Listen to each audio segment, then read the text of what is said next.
Good afternoon. We're going to be doing public speaking right now for obviously going forward, and I will be throwing it over to Milena shortly. So she's going first. Everyone is numbered as they are meant to be. If you're in the audience, please stay on mute. I believe you can't take yourself off mute at this point, as we have taken control of your screen.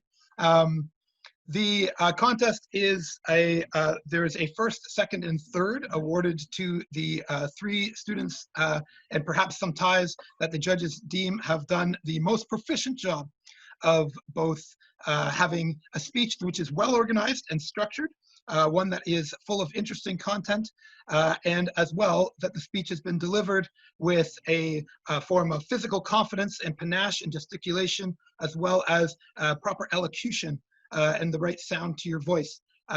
They're also looking for two different things that are particular demerits, in that we will be running a timer, and since I don't have that set up, I will run it myself. And the way the timer works is that you will be given, as soon as you start talking, I will click the start of the timer, and when you stop talking, I will turn it off, and it must fall between 3 and 5 minutes. So if it is 5:01 or if it is 2:59, you're docked 3 points on our point spread sheet. The sheets are roughly total 60 marks, kind of 15 for each category. And the other way that you can lose marks is if you have a very long pause for whatever reason that is not technical, because we don't want to punish you for technology's problems. And hopefully nobody has any challenges like that. But if you yourself stumble your way through it, and it should be long enough that, you know, kind of all of the judges agree that it was a faux pas, as opposed to if just one judge isn't sure because, you know, that time is relative to each individual judge. So that is how you're being looked at. What I will do for everybody here is I am going to make the person a spotlight, which means that their image will fill the screen while they are speaking. And that way everyone can watch and focus in on them. And other than that, I imagine we are ready to go. And if the judges are ready, I assume they are. We have a sheet open on a separate page where every judge, I believe, is present. Do we have everybody in that sheet? Because that's something that the judges need to do first. I see Brooke and Rose. A thumbs up from Lindsay. Lindsay, you're there? Because I don't see you in it on my end. But if you say you are, then that should be good. And in there, I see. Yep. So we will get going. So without further ado, I am going to pass the mic over to Milena Montero for her speech, Is the Earth Really Flat? And I will unmute and spotlight her now.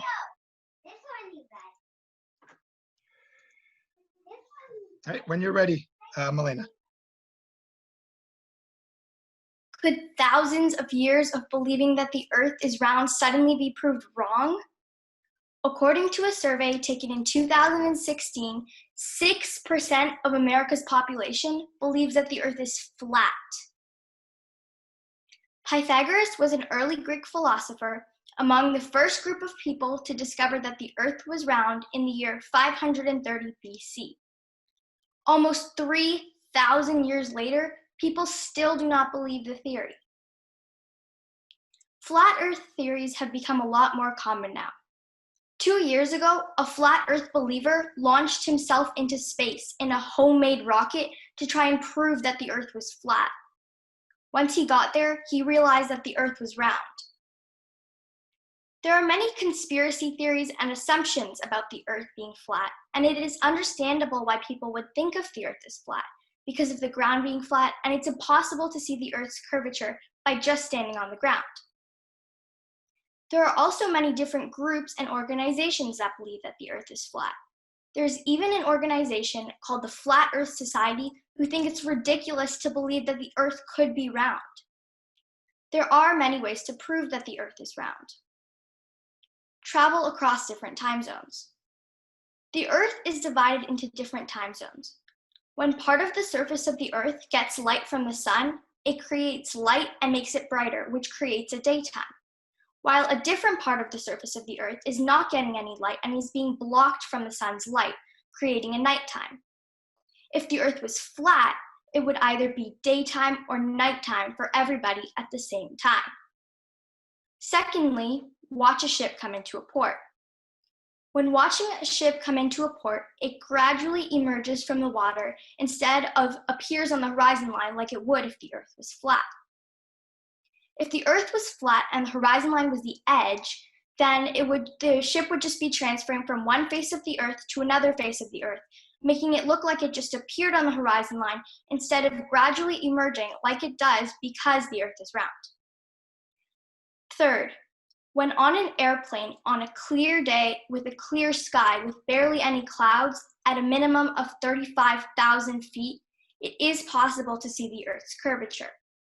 It is also clearly visible from the International Space Station, although skeptics do think that NASA is publishing fake photos. Finally, although Earth is completely different from all the other planets in the solar system, all the other planets are spherical, and it would only make sense if Earth was also a sphere. In summary, there are many people that think that the Earth is flat. There are many easy ways to prove that the Earth is round, and for this reason, the Earth is indeed round. All right, good job. So we always give the judges a little bit of time to think because if we move right on to the next one, then sometimes 3 minutes is sometimes not long enough to fully give a quick assessment of what is going on, and they have to enter their score sheets online as well. So that's good. And we will wait just as shortly. And once I see that all three of the judges have entered their scores, then I know that we can move on to Yorgos, who is eagerly awaiting his chance. Next up, starting with the second speech, with his speech about fake news from grade 8V. This is Yorgos Souhoulas. All right, Yorgos, when you are ready, we are ready for you. Go ahead. Donald Trump ends school shootings by banning schools? Florida man charged with assault with a deadly weapon by throwing an alligator through a drive-through window? Lottery winner arrested for dumping $200,000 worth of manure on his ex-boss's lawn? Okay, as a grade 8 student, I can dismiss all these stories, and I imagine all of you can too. Despite this, these stories are broadcasted on various social media platforms, garnering millions of people to actually read and respond to these rash and nonsensical statements that could literally be composed by a quote-unquote fake news generator. And the worst part of it all, some people actually believe this stuff. So that's why today I'm going to be addressing some of the dangers of fake news and how the internet allows misinformation to be spread. Well, information is much easier to find on the internet. It's much harder to find reliable information due to the fake news circulating. Fake news dominates headlines, mainly due to the fact that a news outlet's credibility has barely anything to do with its popularity. The fact of the matter is, most people would rather read 26 truths about growing up without cable from BuzzFeed than actual important stories. Given the heightened platform, unprofessional news sources can produce stories without much restriction and have it shown off to everyone. Despite the fact that most, if not all of us, can determine a news source's credibility and discard most of these headlines, it's guaranteed to convince some people. Regardless of how crazy a story could be, there will always be a group of Facebook moms piling on people because they lack perspective. However, the main issue with fake news should be taken more seriously is the conspiracy theories that it allows to grow. One of the most prominent controversies on the internet is conspiracies. People can get a lot of mileage out of outlandish conspiracies, and it can be especially interesting to hear people with actual theories and evidence to explain something you would have otherwise never thought of. However, this does not extend to people who don't have any actual evidence and would rather just say that the Earth is flat. No, the internet did not invent flat earthers, but when you go online and realize there are people who have the same theories, it prompts you to get together on city streets and chant, "We're not crazy." And you might think to yourself, what's the big deal with a couple protesters? Well, the big deal is that some of these people are more action-driven. You see, the real problem occurs when people take these theories for more than just theories. Not only is it a problem to themselves when they're protesting during a literal pandemic or do not vaccinate their children, they might also take action on others. This leads me to the final and most pointless yet dangerous trend in the widespread media: challenges. Challenges mainly manifest in the thirst for attention, ignoring the risk in which they undertake. Some challenges are beneficial to the challenger, like personalized goals, or play off the joke of their severity, like the Tide Pod Challenge, which is relatively harmless. However, challenges that promote escalation of the challenge, like with planking, are seriously dangerous. What started off as a pointless yet funny trend in 2011, planking took the internet by storm.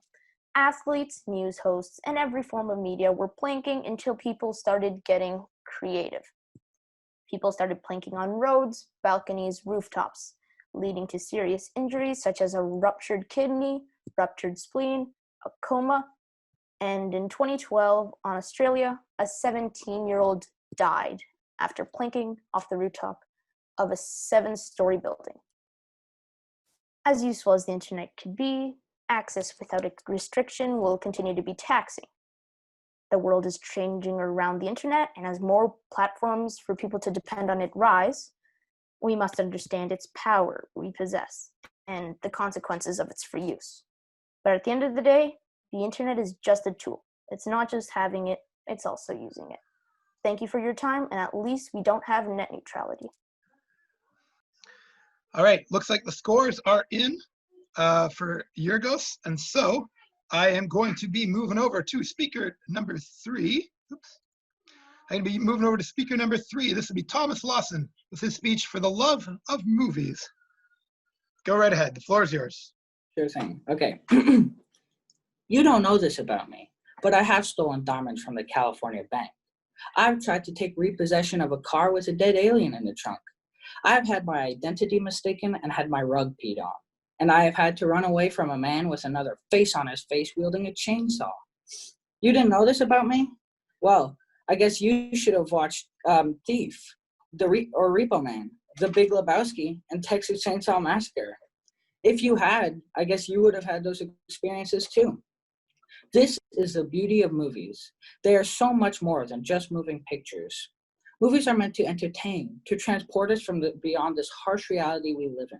But beneath the car chases, the steamy romantic scenes, the near-death cliffhangers, movies provide us with learning, whether we learn about the human nature, the state of the world, or even ourselves. Our first stop on this journey takes it to 1968 in rural Pennsylvania, where siblings Barbara and Johnny are visiting their father's grave. But as the siblings are leaving, they encounter a man who is behaving very oddly. He then attacks Barbara, thus starting a terrifying zombie movie, Night of the Living Dead, directed by George A. Romero. Many of you that have watched this movie, wink wink Austin, if he's here, may just think that it's a straight-ahead zombie movie about people coming back to life and eating brains. But I'm here to tell you that it is. But it is also so much more than that. George A. Romero cast a black man as the hero, one of the first films to do so. Despite surviving the onslaught of zombies eager to devour his flesh, the hero ends up dead at the hands of the local police, a case of mistaken identity. Or was George A. Romero simply making a statement about race relations in America? To this day, Night of the Living Dead remains one of the quintessential zombie movies of all time. Yet not many people understand that beyond the blood, gore, and guts of this story is a story of racism and racial tensions that were polarizing Americans during the end of the 60s. Our next stop takes us to Tokyo in 1954, where there are reports of a huge fire-breathing lizard destroying the city. This monster is known as Gojira, otherwise known to us as Godzilla. Now, many of you may be thinking, what the heck is some giant monster starring in over 15 monster movies, which as of Sunday I own, doing here? Aren't monster movies just for brainless idiots who just like to see places get destroyed? Well, first, how dare you? And second, Godzilla is so much more than a movie just about damage and destruction. It is also about the consequences of war. This movie was made in 1954, after the events of the atomic bomb dropping on Nagasaki and Hiroshima. In the movie, Godzilla was awakened and mutated by U.S. atomic bomb testing. and he then goes on to try and destroy Tokyo. Many film historians have reported that Japanese audiences wept at its release because it was so cathartic for them. So, on the surface, Godzilla is just a monster movie, but it is also so much more than that. Godzilla represents the fear of the nuclear age. Our final stop on this journey takes us to 2009 with the movie Fantastic Mr. Fox. The first thing that you need to know about this movie is that it's not just a kid's movie. Sure, it might have talking animals and a badger who is a lawyer and also a demolitions expert, but it's also about being true to yourself and to your true nature. Now, Mr. Fox, as is his nature, is a scavenger and hunter, but in the story, he has to give up his former life of being a thief when his wife tells him that she is pregnant. He keeps his promise for 12 years until he begins thieving again, stealing from free, mean, and wealthy farmers. But doing this causes a whole heap of trouble for him and his family and neighbors when the farmers decide to seek revenge and exterminate the animals. The way these animals need to survive against these attacks is to embrace their true selves. This is best exemplified when Mr. Fox is rallying the other animals by referring to them by their true Latin names. The animals overcome the farmers and succeed by being their true selves. And this is what the movie is teaching us, to be our true selves. So, ladies and gentlemen, the next time you're going to sit down to watch a movie with your big tub of buttery popcorn, keep in mind that underneath all the explosion and car chases and steamy romantic scenes, there may be a deeper message. So sit back and enjoy. See you at the movies.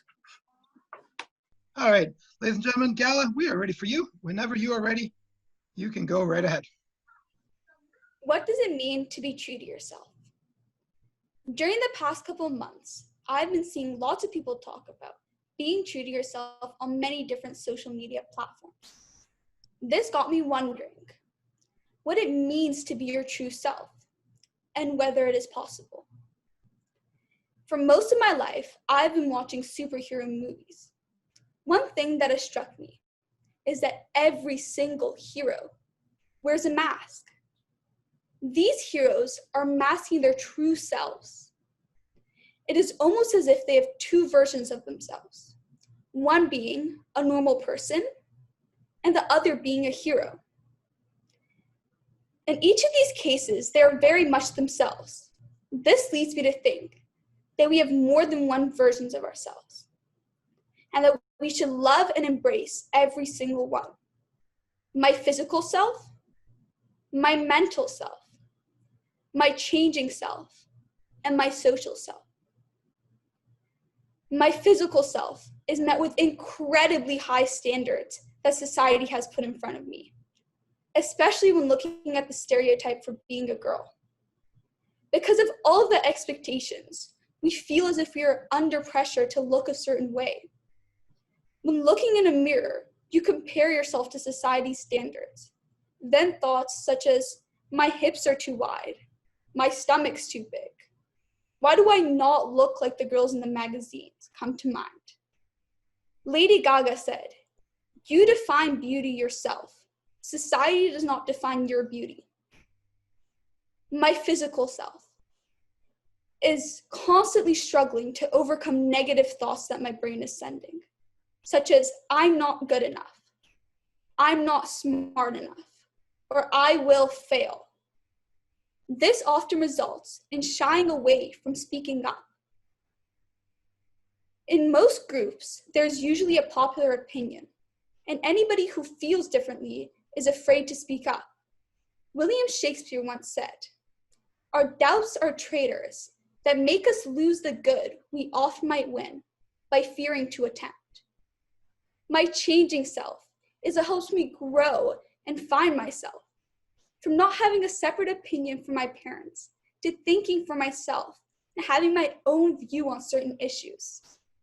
Even though at each stage in our lives we are different, we still need to embrace and love everyone. My social self loves the environment and the people around it. If you love your school and love your friends, you truly are happier in life. and are closer to being your true selves. In middle school and high school, kids can be mean. Trust me, I know. And most of the time, you feel as if you're not good enough. You're not smart enough. You don't fit the social standards. Or you're not extroverted. But if you find those groups of people that are warm, welcoming, and caring, then you can tune out the rest and truly have a good time. There are so many hurdles needed to be overcome to truly be yourself. So let's be courageous and love ourselves for who we are, not as anybody else. Just as one of my favorite children's writers, Dr. Seuss, once said, "Be who you are and say what you feel, because those that mind don't matter, and those that matter don't mind." Let's then go ahead and introduce Gregory, whose speech is called "Why Speeches Are Less Effective Now." Gregory Wiegensberg. And Gregory, when you're ready, go ahead.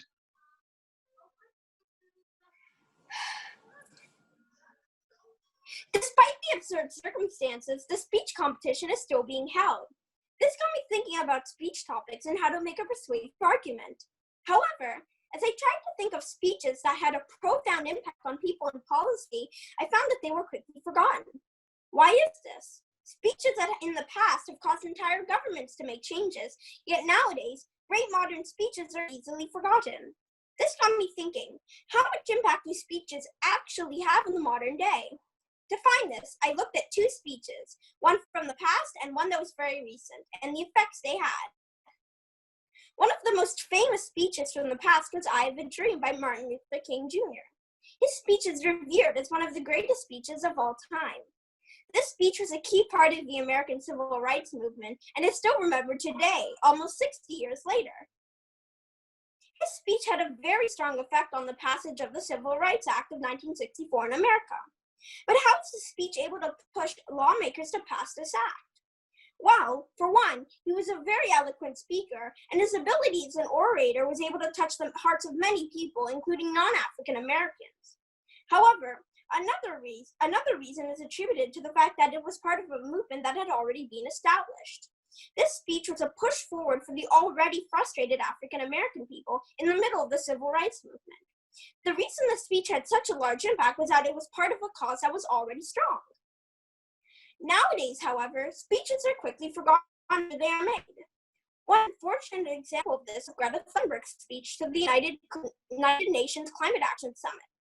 Here, she performed a very moving speech about climate change and the importance of saving the Earth.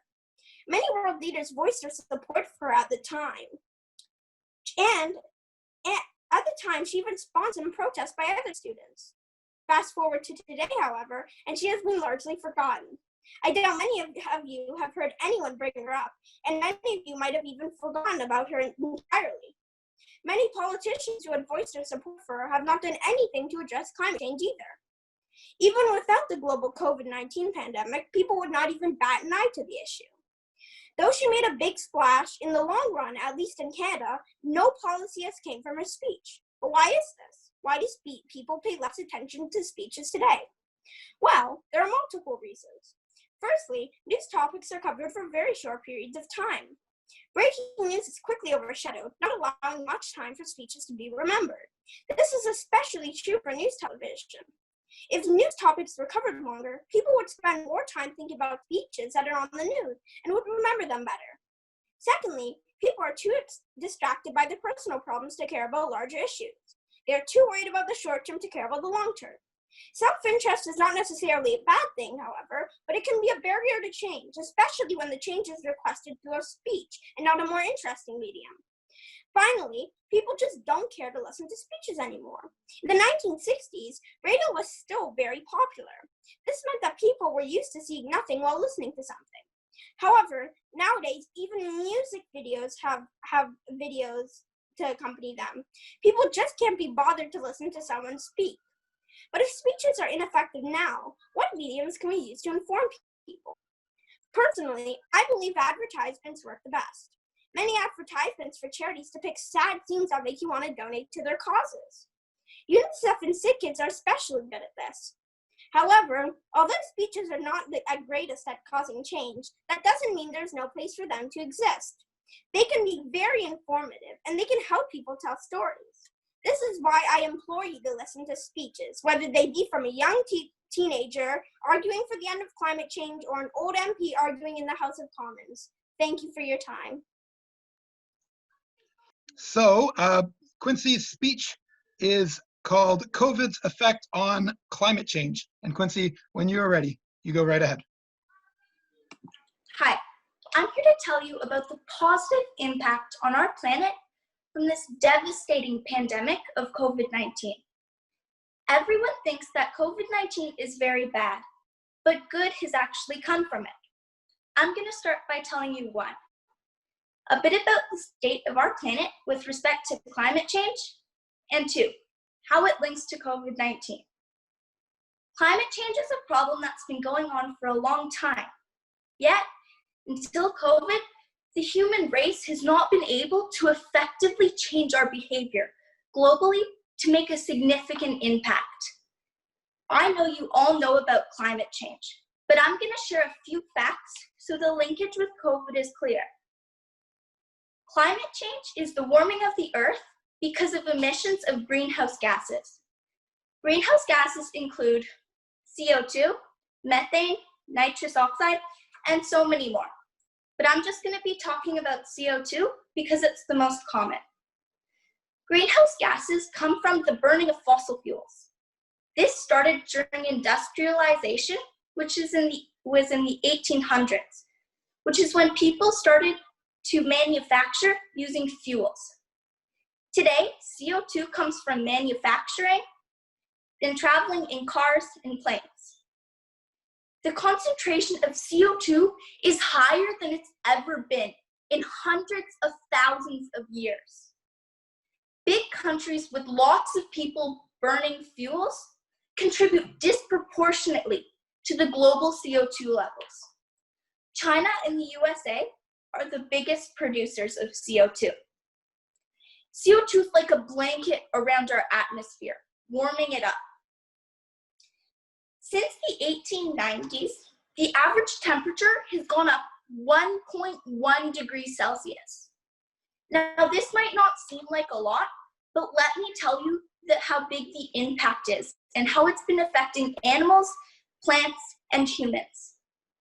Polar bears are at the risk of extinction because the ice they usually roam on is now melting very quickly. And plants that only usually grow in the south are now being found in the north. Not to mention, all of this emissions are in the air and they're pollution that go into our lungs. So this pollution is stuff we breathe.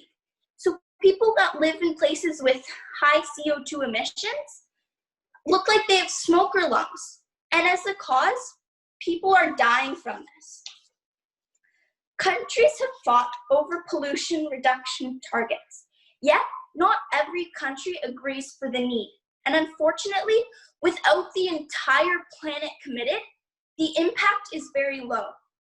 It's hard to change behaviors to reduce CO2 emissions, but it's taken a pandemic to make these changes and to change behaviors, to contain the virus. And this has had some positive effects on our environment. We all know that people have died from COVID-19, and it's caused us to change the way we're living. So people are staying home, and they're not driving or going on planes as much anymore. And there are fewer manufacturing plants spewing out all of this chemical. So the planet's taking a sigh of relief. CO2 emissions have gone down 25% in China, who usually gives 30% of our emissions of CO2. And it's gone down 50% in Spain. While I'm really scared and frustrated by COVID, I hope I've convinced you about the positive impact on our planet. And even after COVID-19 is over, we continue to stop burning as many fossil fuels because this is the only place we, plants, and animals have to live. And we've shown we can do it in a short amount of time. So let's continue to do it. Thank you. Joey is our seventh speaker, and he is going to be delivering a speech which is called Athletes Are Paid Too Much, at least in general. All right, Joey, when you're ready, go right ahead. I hate when I'm casually flipping channels on my television, and one of the headlines on CTV News is Blue Jays sign new pitcher for a $20 million a year contract for 4 years. That's $80 million. That is more money than you and I will probably ever make in our entire lifetimes, even if we win the lottery. Doesn't that bother you? What bothers me more is when I hear that this player demands more than $80 million and is actually given it. Athletes are overpaid, and I think that they should be paid less. Did you know that the average salary in the MLB is $4.5 million? In the NHL, it's around $4 million. And in the NBA, the average salary is around $6.5 million a year. These players are able to earn in 1 year more than the average American can make in an entire lifetime. In the US, the median salary is around $63,000. The average salary for a firefighter is around $50,000. These men and women risk their lives every day to save ours fighting fires. Well, it bothers me to know that Kawhi Leonard got paid $20 million last year playing for the Raptors, while some of our bravest men and women get paid way less. For a soldier in Canada, the average salary is $50,000 a year. These people protect and serve our country. Well, why is it then that Connor McDavid got paid $12.5 million, while these people get paid way less? You know, after high school, I want to try and become a heart surgeon. I'm going to have to work an extra 10 to 15 years while maintaining stellar grades before I start earning a full salary. Now, don't get me wrong. Surgeons earn a great salary, averaging $300,000 per year. But I'll grow up knowing that someone can earn $3 million a year playing a sport that I did for fun in my childhood with some of my friends. And, you know, I'd be willing to bet that most heart surgeons can play hockey a lot better than a hockey player can do heart surgery. The question is, are jobs in the entertainment business really worth more than jobs that provide us with essential care? Are the Stanley Cup really more important than people that protect our country? If people start to realize that you can be an athlete and get paid so much, less people will become doctors, firefighters, nurses, teachers, etc. In our crisis right now, it's becoming apparent who really is so vital. It's the people I mentioned earlier that have to go outside and treat people. While LeBron James, on the other hand, is living quite comfortably in one of his $30 million homes. Now, don't get me wrong. Athletes do work very hard. They have to maintain a top level of skill, fitness, and they wear themselves out. On top of that, they only work till about 40, while the average Canadian retires anywhere from 60 to 70. That's why, in my opinion, it's not the minimum wage that bothers me, which is around $500,000 a year. It's the maximum.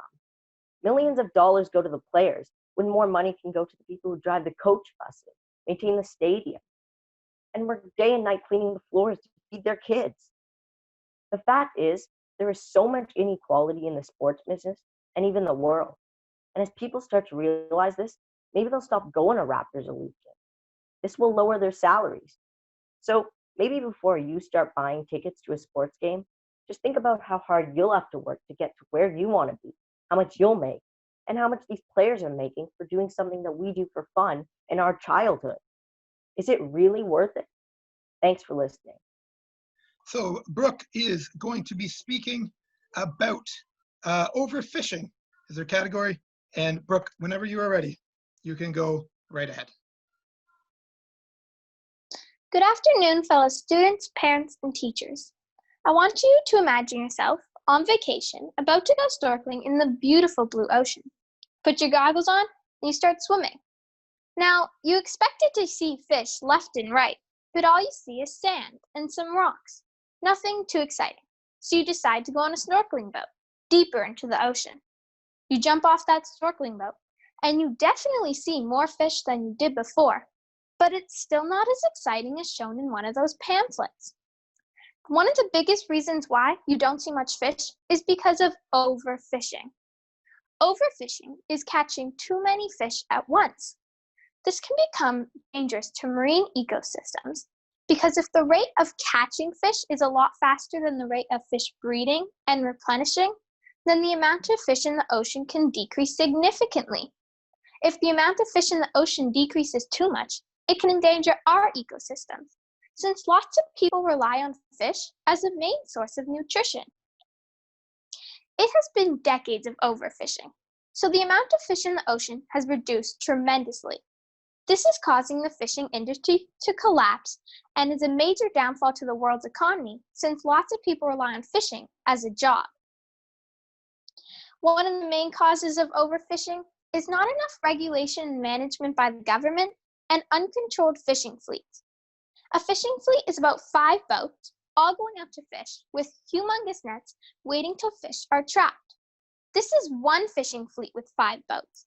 There are tons of fishing fleets out there catching massive amounts of fish. Some of these boats are even illegal and not following regulation and code on how much fish you can catch at certain times and seasons. I saw a documentary last year by a filmmaker and conservationist named Rob Stewart, and it was called Shark Extinction, about fishermen catching too many sharks and eating too many of their fins. And at one point in the documentary, they were filming a boat catching sharks, and a guy on that boat took out a gun and pointed it at them. Do you honestly think a boat doing nothing wrong would take out a gun? No. The fishing industry has become very competitive, and not in the best of ways. According to the World Wildlife Fund, 20% of the world's fishing is illegal, and 50% in some fisheries. This means that fisheries are allowing fishermen to catch as much fish as they want and sell it, even if it's not in code, which means that fishermen will have an urge to catch fish because they'll know they'll be paid afterwards. Another issue that goes along with overfishing is called bycatch. Bycatch is when sea animals that weren't supposed to get caught in nets get caught. These sea animals are usually just then discarded and destroyed and left on shore. The name bycatch became an issue in 1960 due to an increase in deaths of dolphins in nets that were deemed to catch tuna fish. Now, since fishing equipment is more high-tech and is a lot bigger, bycatching has become a way more prominent issue. More than 250,000 aquatic turtles, 300,000 whales and dolphins, and thousands of sharks are trapped every day in fishing gear and then are destroyed and discarded. People, however, we can help. We can't stop overfishing on our own, but if we work together, slowly the government will put more laws and regulations, and fishermen will have to stop. The World Wildlife Fund is working to create more marine protected areas, is educating markets, and is working to end illegal fishing.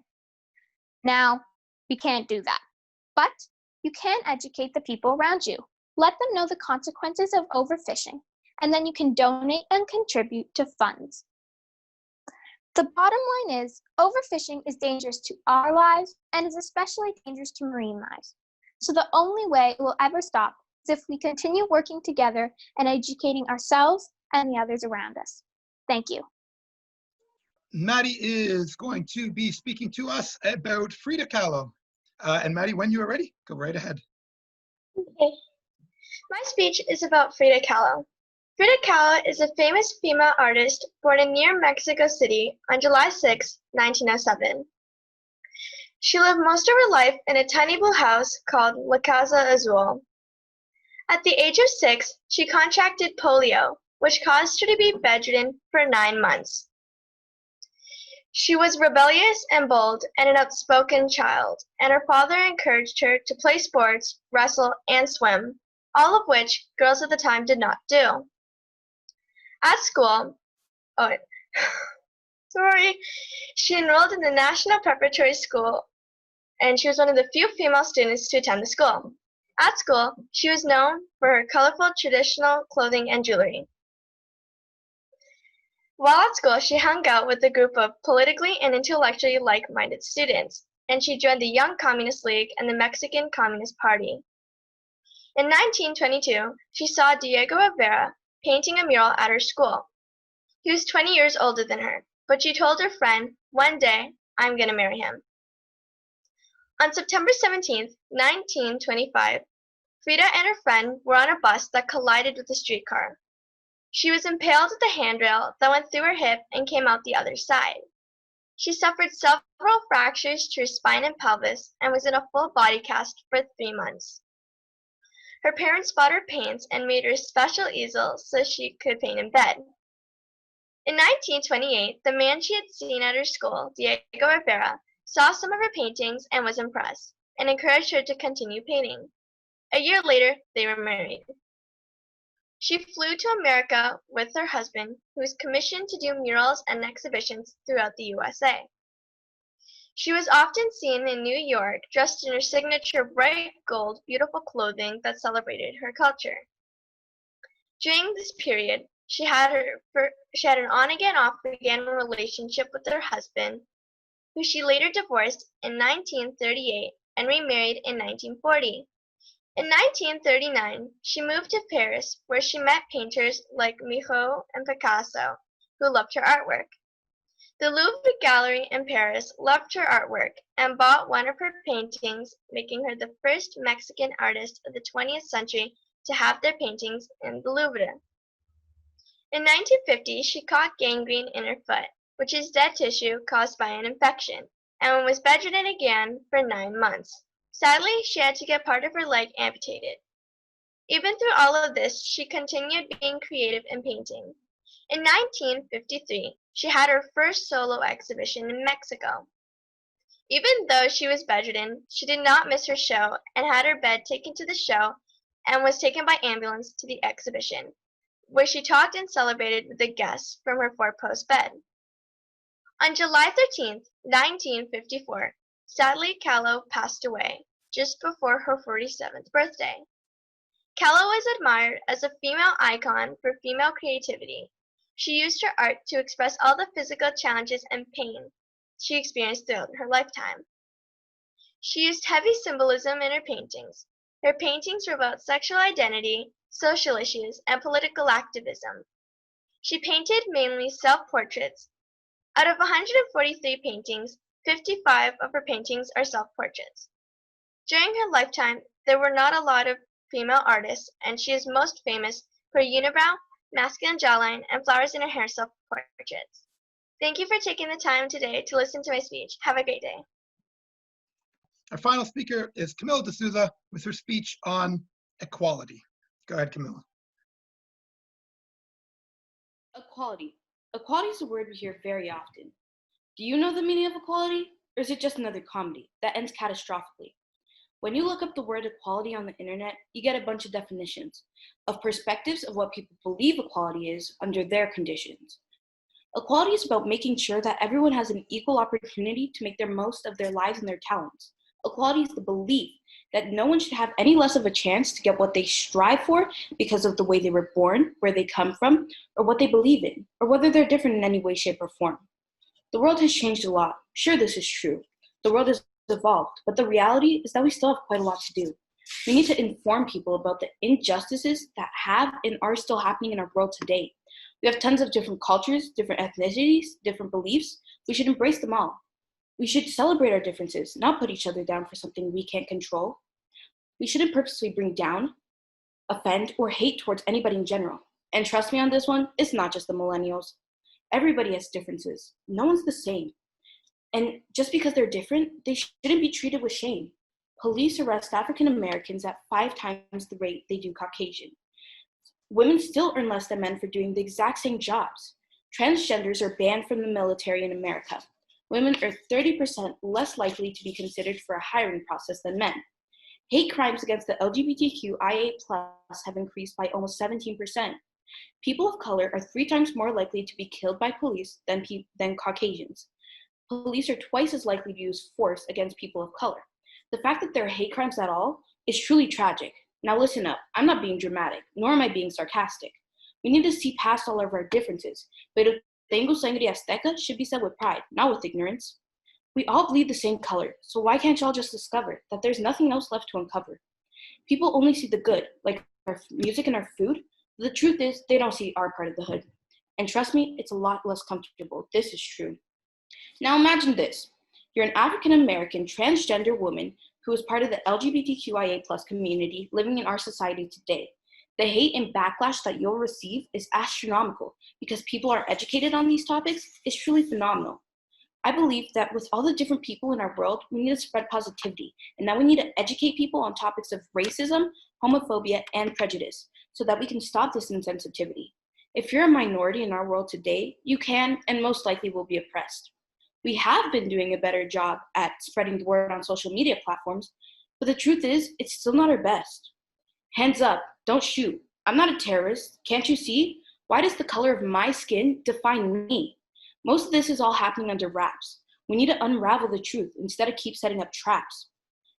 There's so many differences in our world. No one's the same as you. There's Black, white, Middle Eastern, but that's not it. There's Hispanic, Asian, and so many more I can't even fit. The fact that there are even kids learning so young the tragedies and hardships, that cannot be undone. At such a young age, we must learn our rights. We are taught that all police are great, but the truth is, some are just all right. People now believe that police don't serve the public, they serve the elite. The world isn't perfect, I know that for sure. But maybe if we all work together, we'll finally find a cure. Tell your friends and your family, spread the word and inform, and the world will hopefully eventually transform. You can't oppress the oppressor, so we have to teach, so that our future generations can finally live in peace. Thank you. Looks like, hold on, do we have a sense of winners? Any other thoughts? All